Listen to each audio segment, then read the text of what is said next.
This is the story of a generation that never wanted to slow down. Young blood, hungry for thrill. But what if that one moment of fun becomes your last? What if, behind the loud laughter and crowded dance floors, something waits? Something ancient, something that doesn't care how young or wild you are.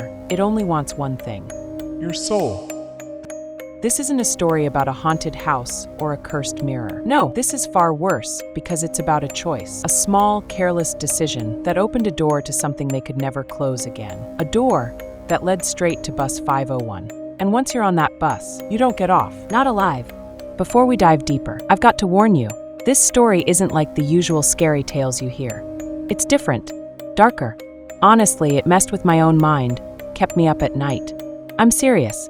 It's not just a story to enjoy before bedtime. So, if you're planning to watch this, don't do it alone, and definitely don't watch it late at night. The year was 1973. London was cold and rainy. The rain didn't stop. It felt like it went right through your clothes and chilled you to the bone. The streets were wet and empty. Fog hung low in the air, making everything look blurry and strange. It was like the city was hiding something. At Oxford University, 6 friends had just finished their studies. They came from middle-class families, not rich like some of their classmates who could afford trips abroad or fancy celebrations. For them, this was the only chance they had. Their parents had saved up and told them to make the most of this one special night. They were ready to celebrate. They had worked hard, and now they wanted one last night to have fun before starting their new lives. Among them was Daniel. He was quiet and serious. Unlike the others, he didn't drink or dance. Daniel was an orphan. He had learned to take care of himself early in life. That night, Daniel felt something was wrong. It wasn't just the cold rain.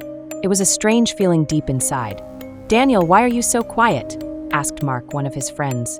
"Relax. It's just one night." Daniel shook his head, but didn't say much. He looked out at the dark streets. He saw shadows move, but no one was there. The silence felt heavy. The others laughed and talked loud, ready for a night full of fun. But Daniel couldn't stop thinking. Something was waiting for them in the night. Something they couldn't see yet. And once it found them, their lives would never be the same. The night had finally come, their last night of freedom before everything changed. The group headed to a small club on the edge of the city. Inside, the music was loud and wild, the lights flashing like a storm. People were drinking, laughing, and dancing like there was no tomorrow. Everyone was caught up in the moment, except Daniel. He stayed back, watching quietly. He didn't touch a drink, not because he didn't want to have fun, but because something deep inside told him to be careful. He was their only anchor, the one keeping them grounded when the party got too wild. Mark was already drunk, shouting jokes and pulling people onto the dance floor. Sarah laughed a little too loud, spinning around without a care. But Daniel's eyes kept drifting to the shadows in the far corner of the club.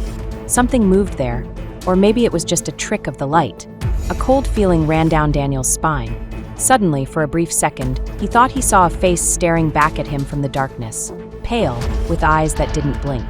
Then it was gone, swallowed by the crowd. He shook his head, trying to ignore it. "It's just my mind playing tricks," he told himself. But the air felt heavy, like the whole club was holding its breath.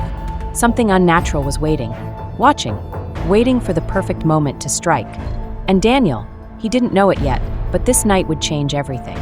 The group was walking back from the club, jackets half-zipped, cheeks red from the cold and leftover alcohol. The streets were empty, the rain had finally stopped, but the silence that followed wasn't peaceful. It was the kind that made every small sound feel louder than it should. Their laughter started to fade as the buzz wore off. That's when they saw it, a strange patch of green across the street. At first glance, it looked like a regular park, just some open land with grass and a few trees.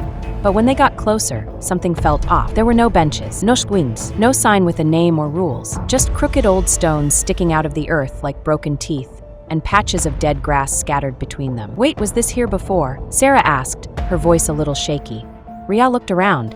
"No, this street goes straight to Daniel's flat. We've never seen this before." Everyone stopped walking. Even the streetlights near the space were dimmer, flickering slightly, like they didn't want to shine on whatever that place was. Daniel stepped a little closer, but didn't go in. He sniffed the air. "Do you smell that?" he asked. It wasn't strong, but there was definitely something in the air, like damp soil mixed with something rotten. Something old. "Probably a dead cat or some garbage," Mark muttered, trying to brush it off, but no one laughed this time. Even he looked uncomfortable. It doesn't feel like a park, Daniel finally said, almost to himself. It feels wrong, like it's pretending to be something it's not. They didn't discuss it. No one dared to get closer. Instead, they crossed to the other side of the street, walking a little faster now, stealing glances over their shoulders. No one said it out loud, but all of them felt the same thing. They weren't supposed to see that place. And something there had seen them. They were just walking, talking nonsense, still laughing about the club and how Mark almost fell off the dance floor. The night was cold, but they were too hyped to care. But Daniel, he wasn't laughing. He kept turning around every few seconds, like he was trying to catch someone behind them. At first, no one noticed, but then he suddenly stopped in the middle of the road. "Bro, did you hear that?" Daniel asked quietly. The rest of them slowed down, confused. "Hear what?" Ria said, glancing around. The road was empty, the kind of empty that makes you feel like even time had gone to sleep. Daniel looked dead serious. "I swear someone's walking behind us." Mark snorted. "Relax, Sherlock. It's probably your own footsteps echoing." Daniel didn't even smile. "No, man. I know what I heard. And I saw something too, just by that tree back there." Everyone turned, looked. There was nothing, just darkness and mist. "Maybe you need sleep," Sarah joked, trying to lighten the mood, but her voice cracked a bit. Then it happened. That sound, like footsteps. Not loud, but enough to make your stomach twist. And the weird part? They stopped the second the group stopped. This time even Mark didn't joke. He just glanced at the fog behind them and said, "Okay, what the hell was that?" Ria tried to laugh again, but it came out shaky. "Probably some drunk guy going home," Daniel whispered. "Then why isn't he saying anything? Why hasn't he passed us by?" Nobody had an answer. And just as they started walking again, one of the street lights ahead flickered and went out. Then another. Then the one behind them. It was like something was slowly switching the lights off on purpose. One by one, they all froze. Silence. Then Daniel said it, quietly but serious. "Something's here." And the worst part, the others were starting to feel it too. The cold, the pressure, that heavy, sick feeling in your chest when you just know you're not alone, even if you can't prove it. It was already super late, probably after 2 a.m., and they'd been out for hours. At first, they were joking around, trying to act normal. But slowly, the mood started to change. The laughs faded. Everyone felt it, that tight feeling in your chest when something doesn't feel right. "I think we should head back," Mark said. "It's too late now. This place doesn't even feel like a real park." Maya nodded. "Yeah, it's creepy. Like, who makes a park with nothing in it?" Daniel didn't say anything. He already felt strange. Something had been off since they walked in. And while they started walking toward the gate, he did what he'd been doing the whole night, looked behind him just to check. And then he stopped. His voice turned serious. "Guys, don't panic, but look behind us." They turned around and saw them, two tall figures standing far away, not moving, not saying anything, just watching. It was too dark to see their faces, but the way they looked didn't feel right. They were too tall. Their heads were tilted slightly to the side, like they were trying to copy how humans stand, but doing it wrong. And they weren't wet. That's what hit Daniel first. It had been raining for over an hour, but they looked completely dry. "What the hell?" Zoe whispered. "Are they following us?" And just as she said that, the two figures started walking. Not fast, just slow and steady. But something about the way they walked felt strange. Like robots. No sound, no footsteps, no splashes in the puddles. Then one of them, maybe Mark, shouted, "Nope, nope, nope, run." That was it. They didn't stop to think. They just ran, as fast as they could toward the road. Feet slipping in the mud, hearts beating like crazy. You know that kind of run where you're too scared to even look back? They finally reached the bus stop they had seen earlier. They all squeezed under the tiny shelter, out of breath, clothes soaked from the rain. Then they turned around to look. But the two men, gone. The park behind them was completely empty, like nothing had been there. And just when they started to calm down, they heard a deep rumble from the road. They looked up and saw it, a red double-decker bus. Bus number 501. No engine sound before. It just showed up, like it had been waiting there the whole time. The engine was on. The front doors slowly opened with a hiss. They all just stood there, staring at the bus. Nobody said a word for a few seconds. The engine was running. The lights inside were on, but the driver and conductor were both there, sitting quietly.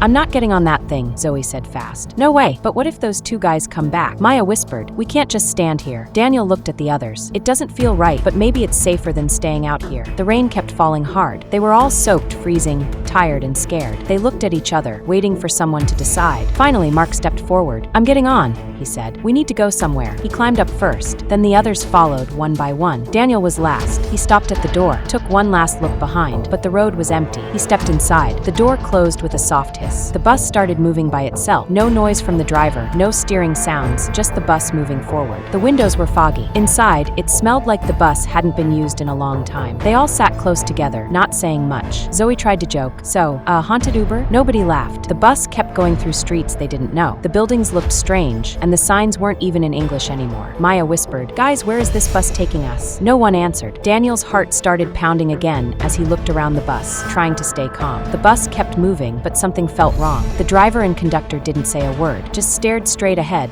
like they were somewhere else. Not really here. Daniel glanced at them. Their faces were pale, almost like they weren't alive. It gave him chills. "Hey," Zoe finally said, breaking the silence. "Can anyone tell me where this thing is going? Because I'm lost already." No answer. The bus started to slow down, but not at any stop, just slowed. Outside, the streets looked darker, the buildings taller and more twisted. It didn't feel like any city they knew. Then the lights inside flickered. "Okay, now that's not normal," Mark muttered. Maya grabbed Daniel's arm. "Do you think we should get off? Like, find a way out?" Daniel shook his head. "I don't think this bus is gonna stop for us." The windows started to fog up more, and Daniel noticed something strange. There were no reflections of the people inside. Like, they weren't really there. He looked at his own hands. No reflection. His breath caught in his throat. The bus kept moving forward into darkness. And that's when the real fear started. The group got on the bus, and all sat together in the very last seat. They quickly noticed something strange. The bus was almost empty. Only the driver and the conductor were there. No other passengers. They waited for a while, but the conductor didn't come to check their tickets. So Jason got up to see what was going on. When he looked, he saw something really scary. The conductor was sitting there like a dead person, with a knife stuck in his chest and blood everywhere. Jason screamed loudly because he was shocked, and then he fell down. But just as his friends ran to help him, Jason suddenly opened his eyes. The conductor was standing up and alive, telling them not to joke around so late. Everyone was confused and scared because just a moment ago, the conductor looked completely dead. Then Jason suddenly started screaming again like he was in terrible pain. His friends didn't know what to think. Some laughed nervously, thinking maybe he was joking, but soon the fear came back because his screams sounded real. Then everything got quiet. Jason stopped moving and just stared straight ahead without saying a word. Jennifer got worried and asked Daniel to check on him. When Daniel tried to wake Jason up, he saw that something was very wrong. Jason wasn't just quiet, he was actually dead. Everyone freaked out. The girls started crying, and even David and Daniel, who tried to stay calm, looked shaken. The whole bus felt heavy with fear, and no one knew what would happen next. Then the conductor said something strange to Daniel. "I don't think you will die." Daniel didn't understand why he said that, because no one asked if they would survive, but the conductor said it anyway. After a while, Daniel noticed something weird. The bus kept coming back to the same park again and again, like it was stuck in a loop. When he asked the driver about it, the driver just said the bus always follows this route. Then David told Daniel something even more creepy. He said he saw about 10 ghostly figures sitting in the front seats. Their faces looked torn and burnt, and they were hitting their heads and bodies with rods. Even though the ghosts were invisible,